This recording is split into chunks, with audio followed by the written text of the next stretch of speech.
Okay जी, recording started और अब मैं आपकी स्क्रीन शेयर कर रही हूँ आप लोगों के साथ। इट इज हाँ जी। और कोई भी सवाल हो, अगर मैं नहीं देख रही आप लोगों के सवाल को या कुछ भी, तो आप चैट में भेज दो, ताकि मेरे पास चैट मैंने ओपन की हुई है, तो मैं पढ़ लूंगी और आपको जवाब दे दूंगी। ठीक है। A character variable stores a single character. ठीक है, कैरेक्टर वेरिएबल क्या करते हैं, स्टोर करते हैं single character. Character letters are delimited by single quotes, यानी कि उनको हम स्टोर करते हैं कैसे, या वेरिएबल के अंदर बाय सिंगल कोट्स। ठीक है, स्ट्रिंग को डबल कोट्स करते हैं और कैरेक्टर को सिंगल कोट करते हैं। सही है।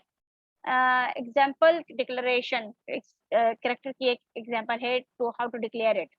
कैरेक्टर को डिक्लेयर करने का वे है CHAR, कैरेक्टर। ठीक है। अब टॉप ग्रेड क्या है, top grade is your variable name, is your identifier name. What is a here, a is character literal, जो कि आप स्टोर करवा रहे हो कहाँ पर, you are storing it where, in your identifier that is top grade. Okay. Character terminator कैसे होता है, टर्मिनेशन के से यानी कि सेमीकोलन से, सेपरेटर कैसे होता है आपकी सिंगल कोट से। ठीक है। Note the distinction between a primitive character variable which one, एक minute, which holds only one character, and a string object can hold multiple character। String क्या है, स्ट्रिंग ऑब्जेक्ट है, ऑब्जेक्ट नॉन प्रिमिटिव में आता है। ठीक है। और वो क्या करता है, वो होल्ड करता है मल्टीपल कैरेक्टर्स को, लेकिन जो कैरेक्टर है वो क्या होल्ड करता है, ओनली वन। सही है।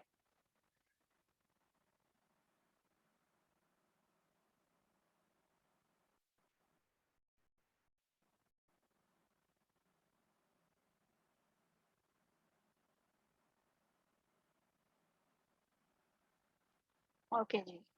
तो रेफरेंस टाइप ऑब्जेक्ट्स एंड, कहाँ गया, एक मिनट, एंड रेफरेंस वैल्यू। अब आते हैं दूसरी जो टाइप है ना उस पे। An object is a dynamically created class instance और एन एरे। ऑब्जेक्ट क्या होता है, डायनामिकली क्रिएट किया जाता है क्लास इंस्टेंस से या फिर एरे से। सही है। On the class string is, class string कैसे है, अब मैंने क्या कहा था, स्ट्रिंग जो है एक क्लास है। सही है। मुकेश ने सवाल किया था कि हम नॉन न्यूमेरिक में स्ट्रिंग को ऐड कर सकते हैं, लेकिन वो क्या है, क्लास है, तो दैट मीन्स कि वो नॉन प्रिमिटिव में आ जाता है। तो instance of class string represent sequence of Unicode characters, क्या करता है, रिप्रेजेंट करता है सीक्वेंस ऑफ यूनिकोड को।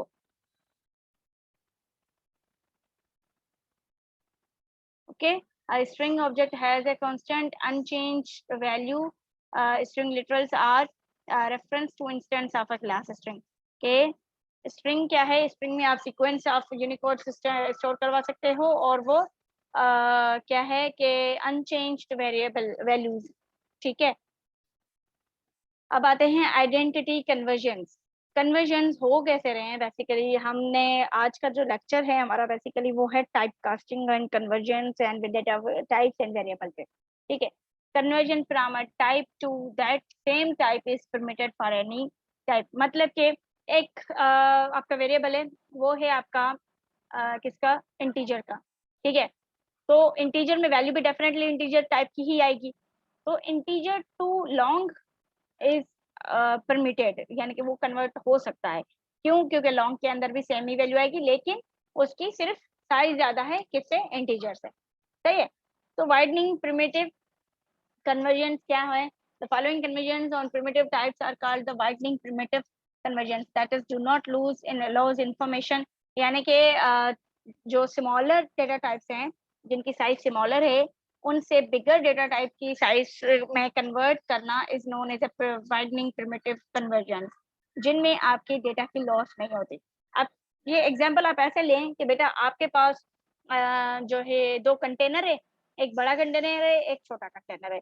छोटे कंटेनर में अगर पानी भरा हुआ है, और अगर वो मैं पानी आपको कहूँ कि बड़े कंटेनर में जो है खाली कर दो उसे, तो आराम से हो जाएगा, आपका पानी वेस्ट नहीं होगा, वो बड़े कंटेनर में आ जाएगा, आराम से फिक्स हो जाएगा, यानी कि इवन स्पेस बचेगा। लेकिन अगर मैं ये कहूँ कि बड़े कंटेनर में जितना भी पानी है वो सारा का सारा छोटे कंटेनर में डालो, तो पानी वेस्ट होगा, पानी मतलब जाया होगा। क्यों? क्योंकि छोटे कंटेनर में तो फिक्स आएगा ही नहीं, इतने स्पेस ही नहीं है। सिमिलरली अगर एक छोटा क्लास है जिसके अंदर 20 बच्चे बैठे हुए हैं, उनको अगर एक ऐसे क्लास में शिफ्ट किया जाए जिसके अंदर 40 सीट्स की कैपेसिटी हो, तो वो आराम से आ जाएंगे और उनमें बीच में स्पेस भी खाली हो जाएगा और 20 सीट्स भी खाली हो जाएंगे। लेकिन एट द सेम टाइम अगर मैं ये कहूँ कि भाई 60 स्टूडेंट्स जिस क्लास में बैठे हुए हैं, वो वहां से उठ के 20 सीट्स जिस क्लास में पढ़ी हैं जिसमें स्पेस सिर्फ 20 स्टूडेंट्स का है, वहां चल के वो बैठे, तो क्या ये हो सकता है? नहीं हो सकता। आधे से ज्यादा स्टूडेंट बाहर खड़े रहेंगे क्योंकि उनके पास ना स्पेस है खड़े रहने की ना बैठने की। तो होगा ये कि आपका डेटा लॉस होगा, आपके लोग पूरे नहीं आ पाएंगे। तो ये नैरोइंग प्रिमिटिव कन्वर्जन है कि बड़े डेटा टाइप की साइज से छोटे डेटा टाइप के साइज में आना, और वाइडनिंग क्या है कि छोटे डेटा टाइप की साइज से बड़ी डेटा टाइप की साइज पे एक तरफ चलना। अब यहाँ पे जैसे ये मैंने byte to short, integer, long, float और डबल। बाइट जो है इसमें भी इसमें चेंज हो सकता है, शॉर्ट चेंज हो सकता है, कैरेक्टर चेंज हो सकता है, इंटीजर चेंज हो सकता है, लॉन्ग चेंज हो सकता है किसमें? फ्लोट और डबल में। सिमिलरली फ्लोट हो सकता है किसमें? डबल में। ठीक है, अब ये देखें नैरोइंग प्रिमिटिव में क्या है कि बाइट टू कैरेक्टर। अब नैरोइंग में ये चीज देखें, इंटीजर टू बाइट और शॉर्ट और कैरेक्टर। अब बाइट क्या है, बाइट की साइज क्या है? डेफिनेटली इंटीजर से कम है। सिमिलरली शॉर्ट की साइज भी इंटीजर से कम है, कैरेक्टर की साइज भी इंटीजर से कम है। तो बड़ी साइज को छोटी साइज में कन्वर्ट करना is known as a narrowing primitive conversion. सही है। अब आते हैं कि